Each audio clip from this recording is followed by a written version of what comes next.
Chicago's lead today, closing down exhibit halls and Native American displays to follow new federal rules requiring special permissions to exhibit sacred cultural artifacts. So what does it look like inside the Field Museum right now, and what's the real impact for the museum and others across the country? Our Tara Molina spent the day working to answer those questions and brings us the story inside the Field Museum.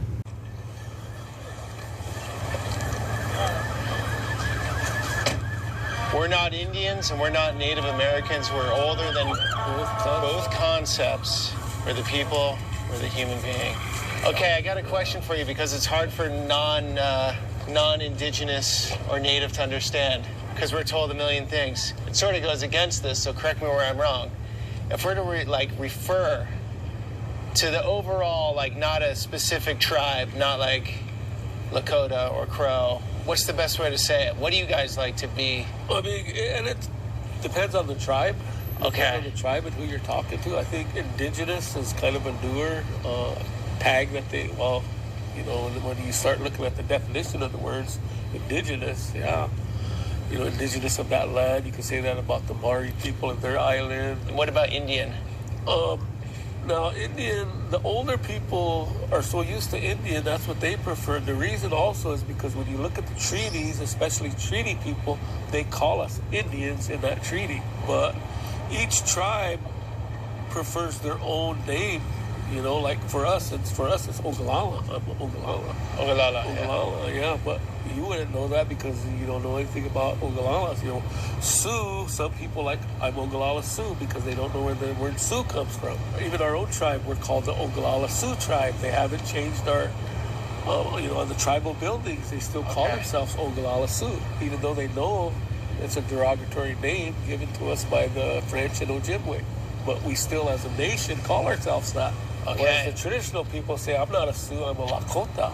I mean, to me, it's no big deal. You call me whatever you want. No, it's just interesting because older people say one thing, younger people say another, and then a lot of, let's say, college-educated white people will say how you have to say it, and they have no experience here. Look it up in the freaking encyclopedia. And, I could be Native American. I was born in America. Right. Be Native American, I know they're really... in India, they called me tribal.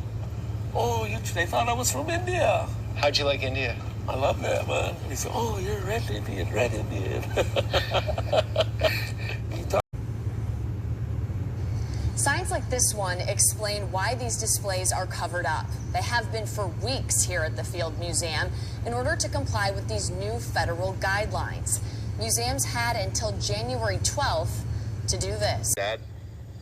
My dad went out on that relocation program, and I was born in Oakland. Yeah.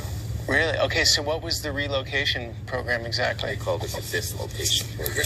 Okay. The government was trying to train everybody on the reservation and then move them to cities. Okay. And then their thinking was after they got everybody off the reservation, then they could take that land too. Yeah. What years was that happening? In the 50s and 60s. This is a new world for me, so I'm rookie questions. But I was under the impression just up until a couple days ago that all these lands were now pretty much sealed and locked down and good to go. But I'm learning that's not the case, right? There's a constant battle? Yep. Now they have the Indian buyback program. Okay. So a bunch of landowners sold their land back supposedly to the tribe, but basically it's back to the government. And they leave the reservation? No, they're still here. They just get the money, and then they lose their title to the land. A lot of the landowners never lived on their land, just kind of leased it out. So how's that make you guys feel? I think it's atrocious.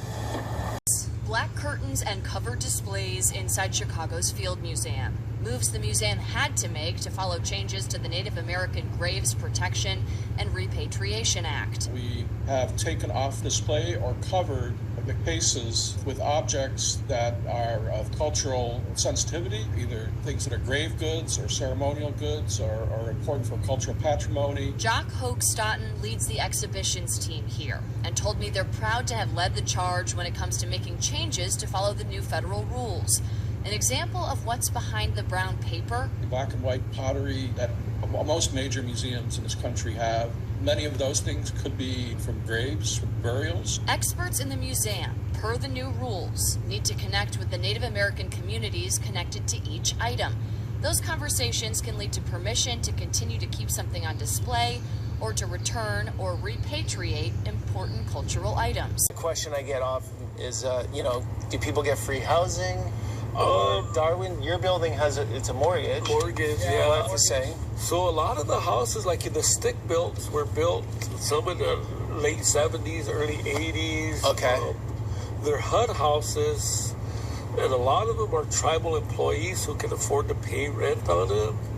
Okay. But part of the treaty is also to get housing. So unless you're working, if you're working, you have to pay rent, and you're just paying to the tribal housing authority. The tribal housing authority owns all of them. Owns most of the majority of the houses that are stick built, that are HUD houses, because they were HUD program houses. Okay, so the individuals are not owning their homes. There's home ownership houses. You pay to own them. Yeah, like my mother's house was a home ownership house, but unless you buy your own trailer like these guys, you might not even have a house. That's why there could be 3 or 4 families living in a little trailer down there. Okay, something like that.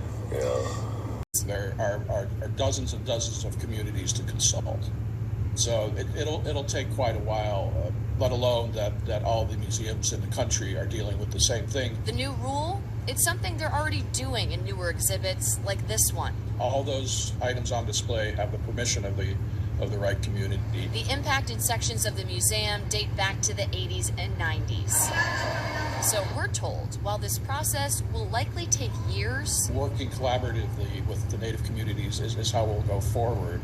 And to be honest, this is a really joyful thing to do. people here at the Field Museum are working on this right now, but it's not clear quite yet how long displays like this one will be covered up.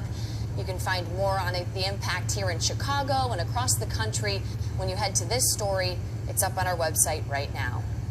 Oh, yeah, there's a lot of rivalry. I mean, the Crows were the ones who scouted for the cavalry against us. Wow. Nice place. Thank you. This is cool. Beautiful. We have a mortgage on a home, and I think like a lot of misconception is that the government gives us houses, or like we get money from our tribe, which we don't.